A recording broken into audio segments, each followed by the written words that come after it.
रहमानिर रहीम। अस्सलाम वालेकुम नाज़रीन, 97 न्यूज़ के साथ मैं हूं सीरत बलोच। शामिल करते हैं आज चंद झूठी खबरें। जंग के मशहूर कॉलम निगार अताउल्ला कासमी ने अपना वजन 100 किलो कम कर दिया। पीटीआई की हुकूमत ने कब्रिस्तान में पीसीओ लगाने का उसूली फैसला कर लिया। पीटीआई की हुकूमत को जिंदों के साथ साथ मुर्दों के हकूक का भी बराबर ख्याल है। इसका मुर्दों को न सिर्फ रास्ते में आसानी रहेगी बल्कि भूले भटके लवाहिकीन से भी रास्ते में रहना आसान होगा।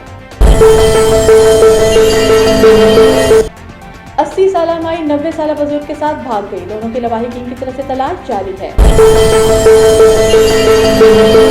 दोस्तों को एजाज अहमद पुतराल के 80,000 के बाल लगवाने पर मुबारकबाद। यानी अब उनके सर की कीमत 80,000 रुपए है।